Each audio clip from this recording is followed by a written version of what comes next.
প্রিয় প্রবাসী ভাইরা, আসসালামু আলাইকুম।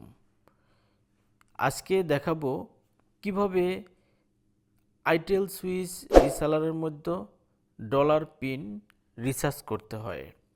আপনারা দেখতে পাচ্ছেন বাম পাশে মেনু বার দেখা যাচ্ছে।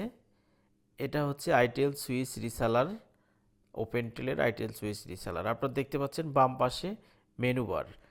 এখানে ক্লায়েন্ট লেখা রয়েছে, ক্লায়েন্টের উপরে ক্লিক করব। এরপরে দেখেন ম্যানেজ পিন, আমরা যেহেতু পিন রিসার্চ করব তাহলে পিনের উপরে ক্লিক করব।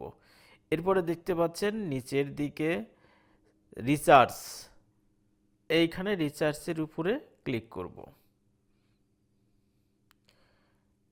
এখানে দেখতে পাচ্ছেন রিসার্চের উপরে ক্লিক করার পর এখানে দুইটা পিন রয়েছে। পিনের ইউজার নেম হচ্ছে 121131214।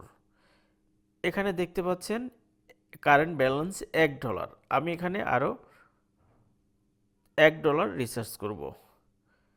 দেখতে পাচ্ছেন কিভাবে রিসার্চ করছি। এখানে 1 লিখে জাস্ট নিচে যে রিসার্চ দেখতে পাচ্ছেন এটার উপরেই ক্লিক করবেন।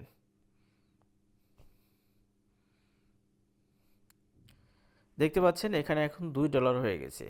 আবার এখানে কিভাবে ডলারটা $2 রিটার্ন করব, সেটা রিটার্ন করতে চাইলে এখানে জাস্ট মাইনাস লিখবেন, লিখে 2 লিখবেন বা 1 লিখবেন, যা লিখবেন তাই উঠে আসবে।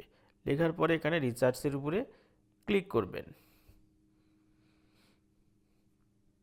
এখন দেখতে পাচ্ছেন এখানে ব্যালেন্সটা 0 হয়েছে। পুনরায় যদি আবার আমরা এই রিচার্জে ক্লিক করি তাহলে এখানে পিন, এখানে আপনার রিসেলারের মধ্যে যদি একাধিক পিন থাকে এখানে শো করবে। আশা করছি বুঝতে পারছেন কিভাবে আইটেলের পিন রিসার্চ